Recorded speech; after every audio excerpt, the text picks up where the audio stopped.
اللہ اللہ اللہ اللہ اللہ الحمدللہ وکفی وسلام علی عبادہ الذین اصطفی اما بعد۔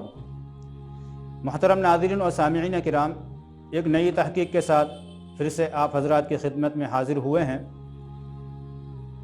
واقعہ کچھ اس طریقے سے بیان کیا جاتا ہے کہ ایک مرتبہ حضرت سلیمان علیہ السلام نے ایک کیڑی سے پوچھا، کیڑی مکوڑے جو زمین پر رینگتے ہیں، ایک کیڑی سے پوچھا کہ تیری سالانہ خوراک کیا ہے؟ وہ کیڑی عرض کرنے لگی صرف 2 دانے، کہ مجھے میرے رب 2 دانے کھلاتے ہیں جو 1 سال تک چلتے ہیں۔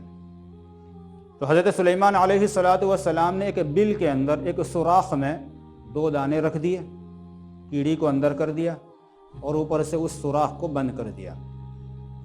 پھر 1 سال کے بعد حضرت سلیمان علیہ السلام دوبارہ اسی بل اور سوراخ کے پاس آتے ہیں، مٹی ہٹواتے ہیں تو کیا دیکھتے ہیں کہ کیڑی موجود ہے اور 1 دانہ ختم ہو چکا اور 1 دانہ باقی ہے۔ تو وہ کیڑی سے پوچھتے ہیں حضرت سلیمان علیہ السلام کہ تو کہہ رہی تھی کہ سال بھر کے لیے تجھے 2 دانے کافی ہو جاتے ہیں، 2 دانے تیری خوراک ہے، میں تو یہ دیکھ رہا ہوں کہ 1 دانہ تو نے کھا لیا اور 1 دانہ بعین ہی ایسا ہی باقی ہے۔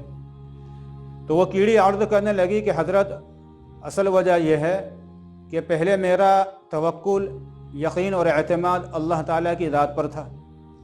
اگر میں 2 دانے کھا بھی لیتی تو مجھے میرے رب پر یہ بھروسہ تھا کہ وہ مجھے تیسرا دانہ میری ضرورت کی وجہ سے دے دے گا۔ لیکن جب سے آپ اندر دانے رکھ کر گئے ہیں تو میرا اعتماد اور توکل اور یقین انسان یعنی آپ پر آ گیا، اور مجھے یہ بھی معلوم ہے کہ انسان بھولیوں کا بھول جاتا ہے۔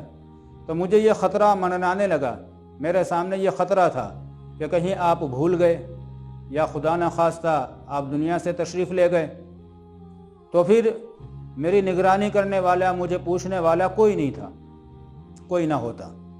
اس لیے میں نے آگے کی سوچتے ہوئے 1 سال کے لیے 1 دانے سے جیسے تیسے کر کے گزر کر لیا اور 1 دانے کو بچا کے رکھ لیا، تاکہ اگر آپ بھول جاویں اور نہ آویں یا آپ دنیا سے ہی تشریف لے جاویں تو میں اس دانے کو باقی کے سالوں کے لیے اور باقی کے ایام کے لیے بچا کے اس لیے رکھا تاکہ کام آ سکے۔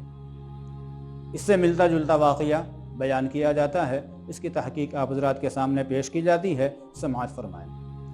عزیزان گرامی، آن لائن فتاوی دارالعلوم دیوبند میں اس واقعے کی تحقیق کرتے ہوئے صاف الفاظ میں یوں لکھا ہے کہ ابھی تک یہ واقعہ کسی مستند معتمد علیہ کتاب کے اندر ہمیں کہیں پر نہیں ملا، لہذا جب تک یہ واقعہ کسی معتمد علیہ کتاب میں معتبر سند کے ساتھ نہ مل جاوے، وہاں تک اس کو بیان نہ کیا جاوے، اس کی تشہیر نہ کی جاوے۔ لہذا ہماری تحقیق یہ ہے کہ ہمارے پاس جتنی کتب موجود ہیں، ہم نے ہماری موجود کتب کے اندر تلاش کیا، کہیں بھی ہمیں یہ واقعہ مستنداً نہیں ملا۔ لہذا جب تک کسی کو نہیں ملتا ہے وہاں تک اس کے بیان کرنے سے احتراز اور اجتناب کیا جاوے۔ واللہ اعلم بالصواب، والسلام علیکم ورحمۃ اللہ وبرکاتہ۔